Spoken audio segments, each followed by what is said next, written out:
So, good morning, friends. How are you all? I hope you all will be fine. As you know, I am your Hadish Faris from Cambridge Communication Center. जैसे कि मैंने कल भी बताया था कि मैं डेली एक वोकैब का सेशन लाऊंगा आपके लिए, बस 5 रीडिंग लाऊंगा आपके लिए, 5 वर्ड मीनिंग, जिससे आप डेली 5-5 करके बहुत सारा वर्ड मीनिंग, एक वर्ड मीनिंग का खजाना आपके पास हो जाएगा, जिससे आप कहीं भी कोई भी कैसा भी वर्ड आप आसानी से बोल सकते हैं, है ना।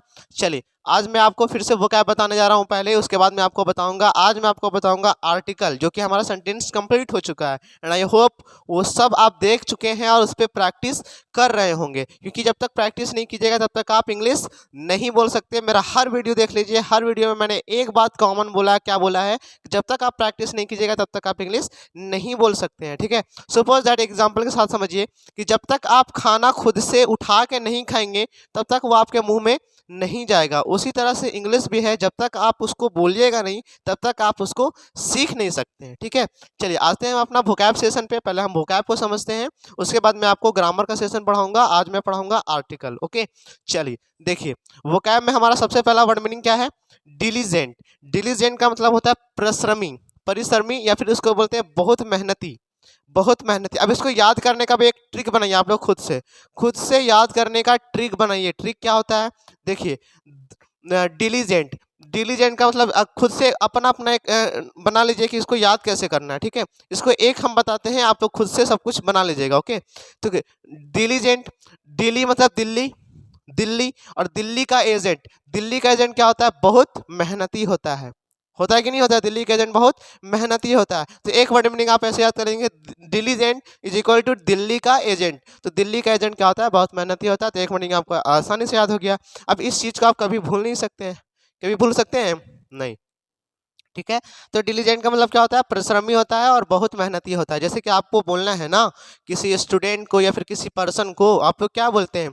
He is very hard worker, ऐसा बोलते हैं, he is very hard worker. अब आप क्या बोलिए? He is very diligent, he is diligent man, he is diligent person. तो आपका अब इंग्लिश क्या होगा? एडवांस लेवल होगा, है कि नहीं। चलिए, सेकंड वर्ड हमारा देखते हैं क्या है। इंड्यूस। इंड्यूस का मतलब होता है फुसलाना, मनाना, फुसलाना, इंड्यूस, ठीक है। इंड्यूस का मतलब क्या होता है? फुसलाना। इसको भी याद करने का आप अपना खुद से ट्रिक बना लीजिए, याद कर लीजिए, ठीक है, कि आगे प्रॉब्लम ना हो कभी भी रटने में, कभी भी भूलने में। उसके बाद होता है बून। बून का मतलब होता है वरदान, बून का मतलब होता है वरदान, ओके। तो इसको बस जो लोग नोट डाउन कर रहे हैं नोट डाउन करेंगे, और जो लोग नोट डाउन नहीं कर रहे हैं बस सुन लेंगे मेरा बात को, मेरा आवाज़ को सुन लीजिए, कि अगर आप कभी भी बोलने का मौका मिले ये सेंटेंस तो आप आसानी से बोल सकें। उसके बाद हमारा चौथा क्या है? सैल्वेज। सैल्वेज का मतलब होता है बचाना। अच्छा, एक इसका सिनोनिम से अगर हम बोले तो क्या होगा? सेव। सेव का मतलब भी होता है बचाना, है ना, सेव करना, बचा कर रखना, सेव करना, है ना। तो एक होता है सैल्वेज। सैल्वेज का मतलब क्या होता है? बचाना। आप सेव बोलिएगा तो इंग्लिश बोलेंगे, ऐसा नहीं है कि नहीं बोलेंगे, लेकिन क्या होता है ना कि सैल्वेज जब बोलिएगा तो एक एडवांस लेवल का इंग्लिश आप बोलेंगे। इसलिए आपको हम ये सब वर्ड आपको समझा रहे हैं, बता रहे हैं, ओके। चलिए, नेक्स्ट हमारा पांचवा क्या है? ग्लूटन। ग्लूटन का मतलब होता है बहुत खाने वाला। आप किसी को जैसे बोल देते हैं कि you are very fat man, you are very fat, तुम बहुत मोटा हो, तुम बहुत खाते हो, तुम बहुत भुक्कड़ हो, है कि नहीं? बोलते हैं। तो अब जब फैट बोलिएगा उसको तो चिढ़ जाएगा, है ना, चिढ़ जाएगा, क्योंकि उसको फैट का हिंदी पता है कि फैट का मतलब क्या होता है? मोटा होता है। अब उसको क्या बोल सकते हैं आप? यू आर वेरी ग्लूटन, तुम बहुत बहुत खाने वाले हो, बहुत खाने वाले हो। इसका इंग्लिश और क्या बोल सकते हैं? कि तुम बहुत भुक्खड़ हो। इसको क्या बोल सकते हैं? भुक्खड़ हो, ओके। तो सामने वाला समझेगा भी नहीं, आप बोल भी लीजिएगा, आपका इंग्लिश एडवांस भी हो जाएगा, और अगर सामने वाला समझ भी जाए तो वो भी समझेगा कि ग्लूटन का मतलब क्या होता है? भुक्खड़ होता है, बहुत खाने वाला होता है, ठीक है। चलिए, आई थिंक ये क्लियर होगा। इसको नोट डाउन करिए, अगर नोट डाउन नहीं कर रहे हैं तो बस सुन लीजिए, रिवाइज कर लीजिए, अपने माइंड में रख लीजिए। अब मैं आपको पढ़ाने जा रहा हूँ ग्रामर सेशन पे, ठीक है। चलिए, एक बार मैं फिर से बता देता हूँ। डिलीजेंट का मतलब होता है परिश्रमी, बहुत मेहनती। एंड्यूस का मतलब होता है फुसलाना। बोन का मतलब होता है वरदान। सैल्वेज का मतलब होता है बचाना। और ग्लूटन का मतलब होता है बहुत खाने वाला, या फिर बोल सकते हैं भुक्खड़, ओके। चलिए, आगे बढ़ते हैं।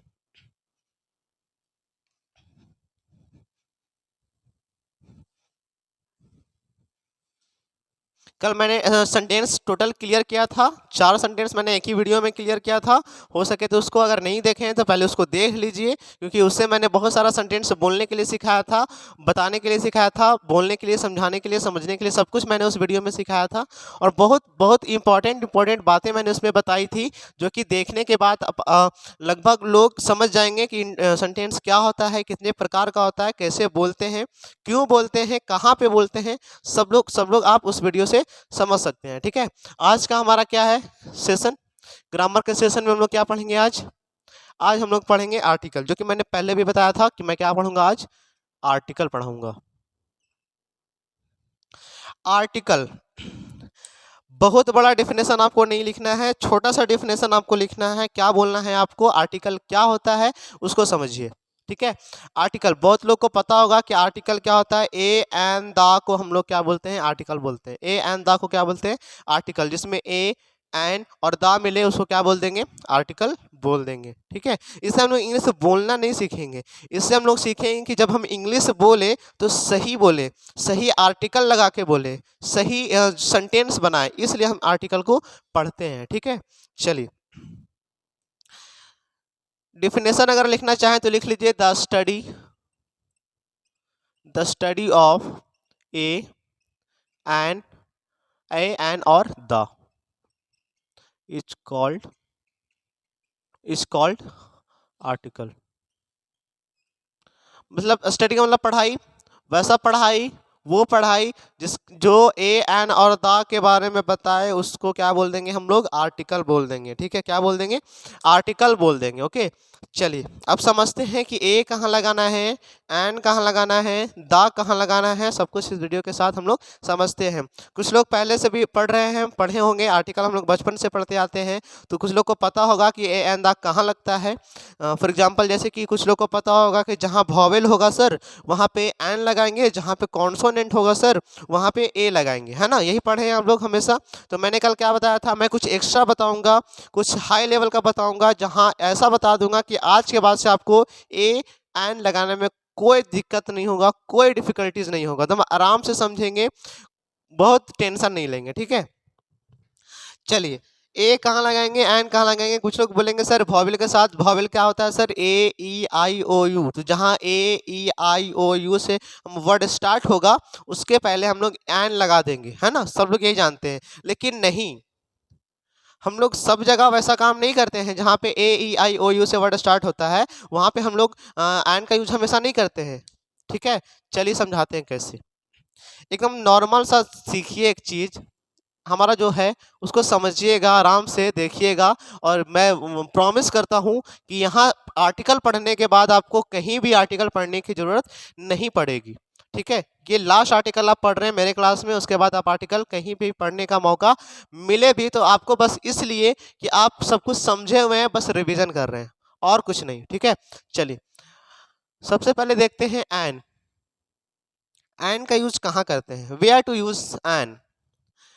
एन का यूज हम लोग करते हैं वॉवेल, वॉवेल साउंड के साथ, वॉवेल के साथ नहीं, वॉवेल साउंड के साथ। जो भी वर्ड का पहला जो अक्षर होगा, लेटर होगा, वो वॉवेल साउंड देना चाहिए। अब कुछ लोग बोलेंगे सर वॉवेल साउंड क्या होता है, तो वॉवेल साउंड क्या होता है, जो आ से लेके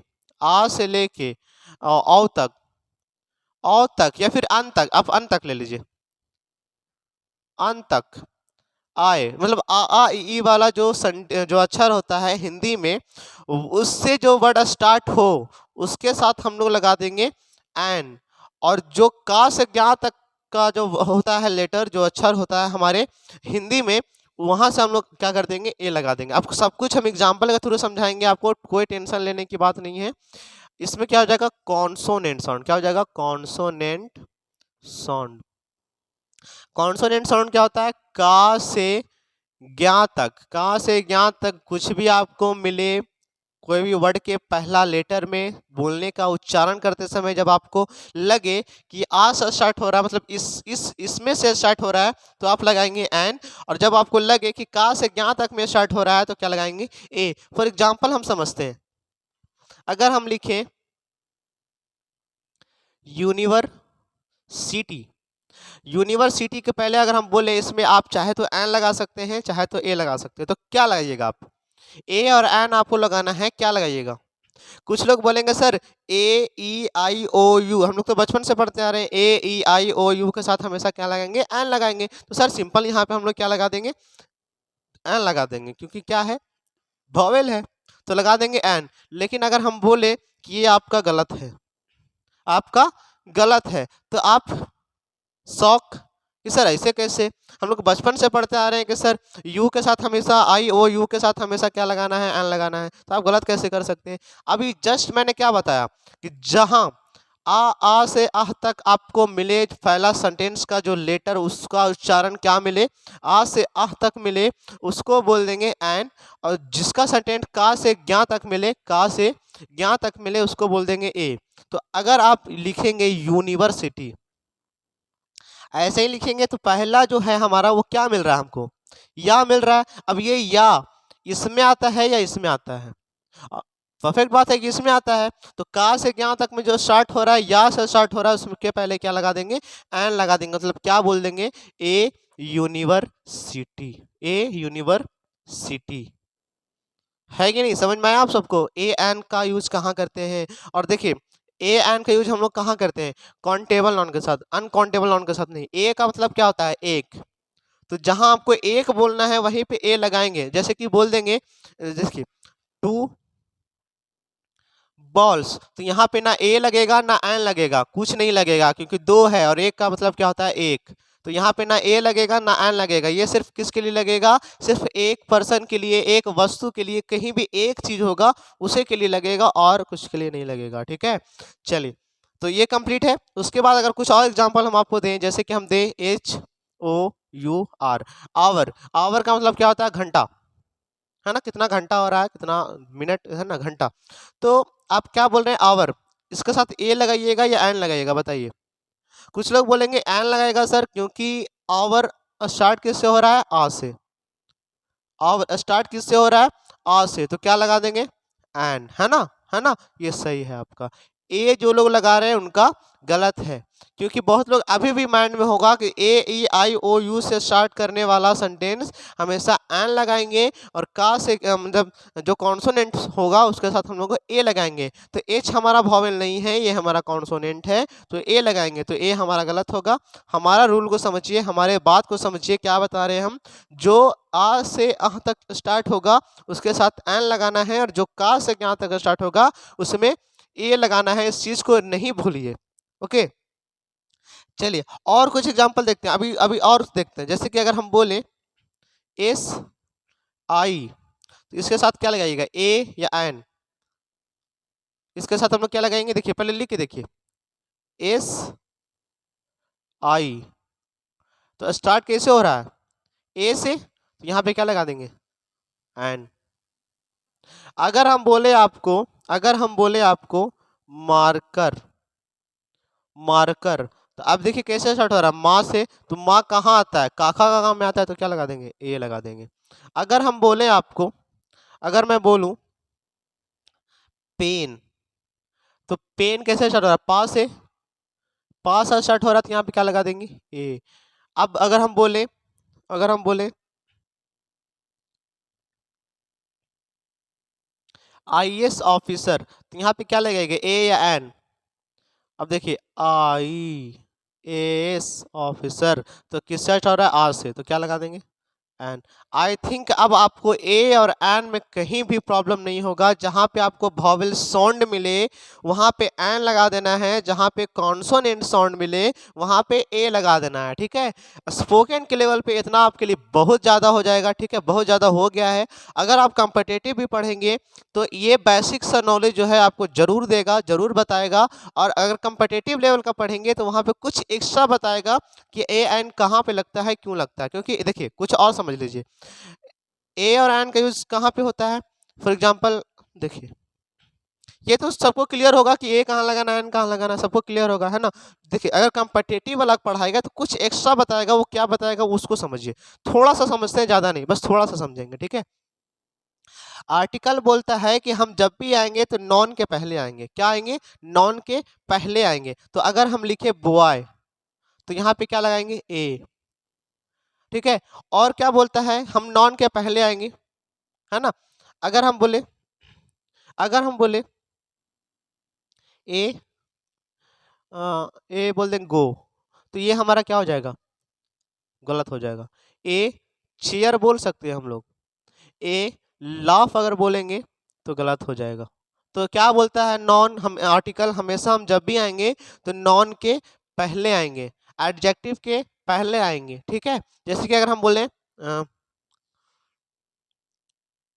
वेरी, या फिर बोले गुड बॉय, ठीक है, गुड बॉय, तो क्या बोल देंगे, ए गुड बॉय। ये किसके लिए आया, नॉन के लिए आया, ये क्या है हमारा, एडजेक्टिव है। तो कंपटीटिव में क्या होगा कि कुछ आगे बढ़ जाएगा, थोड़ा सा आपको समझाएगा कि कहाँ कहाँ लगाना है, लेकिन आप इतना समझ लीजिए कि अभी जितना मैंने बताया वो स्पोकन लेवल में आपके लिए बहुत ज़्यादा है। आप इतना से आप इंग्लिश आराम से बोल सकते हैं, लगा सकते हैं कहीं पे भी, ओके। चलिए, ए एन का यूज़ सीख लिए। क्या बताएं, फिर से एक बार मैं रिवीजन कर रहा हूँ कि जहाँ पे वॉवेल साउंड मिले, जहाँ पे आ से आह तक आपको जो फर्स्ट लेटर है, जो फर्स्ट लेटर उससे स्टार्ट मिले, आवर, तो देखिए आ, तो यहाँ पे क्या लगा देना है, एन लगा देना है। और जहाँ पे कॉन्सोनेंट साउंड मिले, का से जहाँ तक फर्स्ट लेटर का उच्चारण मिले, वहाँ पे क्या लगा देना है, ए लगा देना है, ठीक है। अब मैं कुछ बताता हूँ कि वॉवेल साउंड कितना होता है एबीसीडी में, ठीक है। वॉवेल साउंड कितना होता है उसको समझिए। How many vowel sound in the ABCD alphabet मैंने फर्स्ट वीडियो में बताया है, फर्स्ट जो बेसिक है हमारा अल्फ़ाबेट से ही स्टार्ट हुआ था, ठीक है। चलिए देखिए, वॉवेल साउंड हमारा कितना है एबीसीडी में उसको समझते हैं, ठीक है। अच्छा, अगर हम बोले एम पी, इसके साथ क्या लगाइएगा, एन लगाइएगा, क्योंकि स्टार्ट कैसे हो रहा है, एम से, ए से, है ना, ए से, तो क्या लगाइएगा, एन लगाइएगा। अच्छा, अब देखते हैं कितना वॉवेल साउंड है हमारे पास एबीसीडी में। सबसे पहले ए कैसे स्टार्ट होता है, ए, है ना, वॉवेल साउंड। उसके बाद मतलब बी, बी बा मतलब का गा, इसमें नहीं। सी नहीं, डी नहीं, डी देखिए कैसे लिखा था, डा से, तो डा का गा में था, नहीं होगा। ABCD ई, ई हमारा हो जाएगा, क्योंकि ई कैसे लिखते हैं हम लोग, ई, ये आता है आई में, ठीक है। एफ, अब देखिए एफ लिखिए, एफ स्टार्ट कैसे हो रहा है, ए से, मतलब वॉवेल साउंड दे रहा है, एफ। उसके बाद जी नहीं, एच, एच देखिए, एच एच, है ना, आई में आ रहा है, वॉवेल साउंड दे रहा है ना, तो एच। आई, जे नहीं, के नहीं, L, M, N, O, P नहीं, क्यू नहीं, R, S, T, U, U नहीं, लेकिन वॉवेल है हमारा, ए ई आई ओ में आता है, तो उसको आप लिख सकते हैं, नहीं लिख सकते हैं। ये वॉवेल साउंड नहीं देता है, कहीं कहीं पे वॉवेल साउंड देता है, जैसे कि यू का दो उच्चारण, एक बोलेगा अम्ब्रेला, यहाँ पे इसका उच्चारण क्या है, आ। एक बोलेगा यूनिवर्सिटी, यहाँ पे इसका देखिए यूनिवर्सिटी, आई थिंक मिटा दिए हम, है ना, यूनिवर्सिटी। तो ये वाला यू का उच्चारण क्या हो रहा है, या से, और ये वाला यू का उच्चारण किससे हो रहा है, आ से। तो इसको आप रख सकते हैं, नहीं भी रख सकते हैं। भी नहीं, डब्ल्यू नहीं, एक्स, वाई नहीं, जेड नहीं। तो 1 2 3 4 5 6 7 8 9 10 11 12 13, टोटल 13 आपका क्या है, वॉवेल साउंड देता है आपका, कहाँ कहाँ देता है, एबीसीडी में, अल्फ़ाबेट में देता है, ठीक है। ये टोटल हमारे पास वॉवेल साउंड है, लगभग याद रखिएगा। जितना भी हमारा शॉर्ट जो होता है, एमपी होता है, MLA जो होता है, जो हमारा शॉर्ट फॉर्म होता है, उसके साथ हमेशा हम लोग एन का यूज़ करते हैं, ये याद रखिएगा, ठीक है, ठीक है। तो आई थिंक ए एन आपको क्लियर होगा, ए एन कहाँ लगाना है, सब कुछ समझ में आया होगा। अब मैं बढ़ता हूँ, दा के ऊपर, दा कहाँ कहाँ लगेगा, कैसे कैसे लगेगा, किसके साथ लगाएंगे। अब दा को समझते हैं, ठीक है। ये इसलिए पढ़ा जाता है कि कहीं कहीं भी आप सेंटेंस बोलें तो ये वर्ड लगाइए, और लगा के सेंटेंस को संपूर्ण सही कीजिए, पूरा का पूरा सही कीजिए सेंटेंस को, इसलिए आर्टिकल हम लोग पढ़ते हैं, ओके। चलिए, अब दा के ऊपर आते हैं। The study of A and the, A and तो हम लोग पढ़ लिए, अब क्या पढ़ेंगे, दा पढ़ेंगे। ए एंड सबको क्लियर होगा, आई होप सबको क्लियर होगा। चलिए आगे बढ़ते हैं।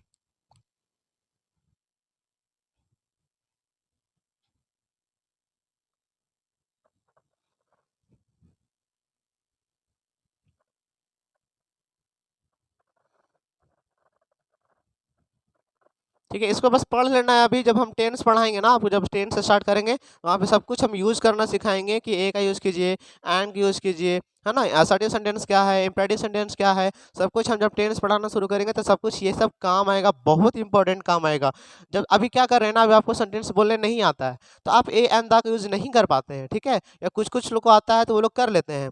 तो अभी क्या होता है कि बहुत लोग नहीं कर पाते हैं, तो आप क्या, जब हम टेंस पढ़ाएंगे तो आप वहाँ पे जब टेंस सेंटेंस बनाना शुरू कीजिएगा तो वहाँ पे ए एंड द का यूज आप खुद से करना शुरू कर दीजिएगा, ठीक है। चलिए अब आते हैं दा के ऊपर। दा को बताते हैं कि दा क्या होता है। दा कहाँ कहाँ यूज होता है वो मैं आपको लिखवा देता हूँ, ठीक है। दा कहाँ कहाँ यूज होता है वो मैं आपको लिखवा देता हूँ, 10 जगह लिखवा देता हूँ कि ये 10 जगह आप हमेशा दा का यूज ही करिएगा, ठीक है। चलिए सबसे पहले बहुत लोग बोले होंगे कि सिर्फ फेमस पर्सन के साथ हमेशा हम लोग दा का यूज करते हैं, है ना। फेमस बिल्डिंग के साथ हम लोग हमेशा दा का यूज करते हैं, तो उसी तरह से मैं 10 ऐसा लिखवा दूंगा जगह, प्लेस जहाँ पे हम लोग दा का यूज करते हैं, ठीक है। चलिए where to use the, where to use the लिख देते हैं, वेयर टू यूज द, ठीक है। वेयर का यूज कहाँ करना है उसको समझिए। सबसे पहला अगर हम बोले तो आपको क्या बोलना है, फेमस, फेमस पर्सन के साथ, फेमस पर्सन के साथ, जैसे कि द महात्मा गांधी। दूसरा अगर हम बोले तो बोल सकते हैं आप होली बुक के साथ। होली बुक मतलब, होली का मतलब होता है पवित्र, पवित्र ग्रंथ के साथ, the Gita, the Ramayana, the Quran, the Bible, ठीक है। ये सब के साथ हम लोग हमेशा क्या लगाएंगे, द का यूज करेंगे। तीसरा बोलेंगे फेमस बिल्डिंग, फेमस बिल्डिंग, या फिर इसी में जोड़ लीजिए हिस्टोरिकल बिल्डिंग। क्या बोल लीजिए, हिस्टोरिकल बिल्डिंग, हिस्टोरिकल बिल्डिंग हमेशा क्या लगाएंगे, द लगाएंगे। जैसे कि the Lal Qila, the Qutub Minar, the Taj Mahal, the Taj hotel, Taj hotel in Mumbai, है ना, द गेटवे ऑफ इंडिया, ये सब क्या होता है हमारा famous building, famous historical building. इसके साथ हमेशा क्या लगाएंगे, द का यूज करेंगे। फोर्थ, फोर्थ में अगर हम बोले आपको तो क्या लिख सकते हैं, सी, या फिर पूरा लिख दीजिए, नेम ऑफ सी, समुद्र के नाम में आप हमेशा द का यूज करेंगे। The Arabian ocean, the red sea, the black sea, हमेशा सी के नाम में, समुद्र के नाम में हमेशा ये क्या यूज करेंगे, क्या यूज करेंगे, द का यूज करेंगे। चलिए आगे बढ़ते हैं। 5 ओशियन, ओशियन के नाम में हमेशा क्या यूज करेंगे, द का यूज करेंगे। जैसे कि मैंने आप खुद से पढ़े होंगे, the Indian ocean, the Atlantic ocean, the Arctic ocean, ये सब के साथ हमेशा क्या यूज करेंगे, द यूज करेंगे। आप लोग क्या कीजिएगा ना, इसको तो नोट डाउन करिए ही करिए, लेकिन क्या कीजिए कि इसके साथ साथ आप अपना भी यूज कर लीजिए। जैसे कि होली बुक में मैंने ये नहीं लिखवाया कि इसके साथ क्या क्या होता है, जिसके आप वहाँ पे नोट डाउन बगल में ही कर लीजिए, the Gita, the Quran, the Bible, आप खुद से लिख लीजिए कि इसका मतलब क्या होता है और यहाँ कहाँ पे यूज होगा इसका द का यूज, ठीक है। जैसे कि फेमस बिल्डिंग के साथ आप बगल में एक दो सेंटेंस बना लीजिए, फिर एक दो वर्ड लिख लीजिए, द लाल किला, द ताजमहल। जैसे कि नेम ऑफ सी मैंने बोला तो द अरेबियन सी, वहीं पे जस्ट बगल में आप लिख लीजिए यहाँ पे the Arabian, Arabian sea. Example के तौर पे आप यहाँ पे the Arabian sea, the black sea, the red sea वो लिख लीजिए, तो आप कभी भी भूल नहीं पाएंगे, ठीक है। ओशियन के नाम में आप लगा लीजिए the Indian ocean, the Atlantic ocean, the Arctic ocean, okay. चलिए उसके बाद हम लोग देखते हैं 6, 6 नंबर में आपका क्या हो जाएगा, musical instrument, musical instrument. Musical instrument में क्या हो जाएगा, जैसे कि मैं बोलूँगा, जैसे कि कहीं पे होता है गिटार, पियानो, है ना, ये सब के साथ हमेशा क्या लगाएंगे, ये सब के साथ हमेशा क्या लगाएंगे, द का यूज़ करेंगे, ठीक है। द गिटार, द पियानो, है ना, ये सब, ठीक है, ओके। चलिए आगे बढ़ते हैं। कुछ एग्जांपल आप खुद से लिख लीजिएगा, जैसे कि द फ्लूट, द फ्लूट, इसके साथ हमेशा आप क्या लगाइएगा, द का यूज़ कीजिएगा, ओके। चलिए 7 नंबर में देखते हैं हम क्या लगाएंगे। 7 नंबर में हम क्या लगाएंगे, देखिए news, name of newspaper, name of news paper. Newspaper के नाम में हम क्या लगा सकते हैं, दा का यूज़ कर सकते हैं। बोलेंगे कुछ सेंटेंसेस, कुछ वर्ड होगा, जैसे कि बोल सकते हैं क्या, कि द हिंदू, है ना, बहुत सारा न्यूज़पेपर होता है जिसके पहले हम लोग दा का यूज़ करते हैं। उसके बाद आगे आते हैं 8, 8 में क्या बोल सकते हैं हम लोग, दा का यूज़ कहाँ करेंगे, जैसे कि अगर हम बोले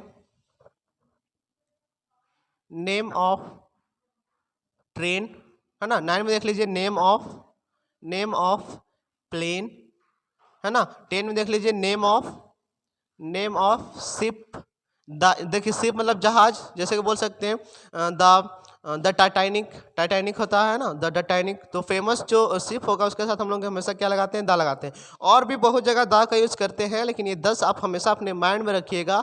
कुछ एग्जाम्पल्स आप लिख सकते हैं इसके साथ में बगल में, कि आपको हमेशा याद रहे, ठीक है। चलिए इस वीडियो को यहीं तक रखते हैं। आर्टिकल आई थिंक आप सबको क्लियर होगा कि कहाँ ए लगाना है, कहाँ एन लगाना है, कहाँ दा लगाना है। आई थिंक आप सभी को क्लियर होगा, ठीक है।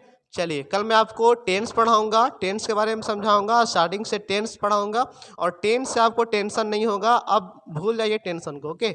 चलिए अगर वीडियो पसंद आया होगा तो लाइक कीजिएगा, सब्सक्राइब कीजिएगा और ज़्यादा से ज़्यादा शेयर कीजिएगा, ओके। Thank you.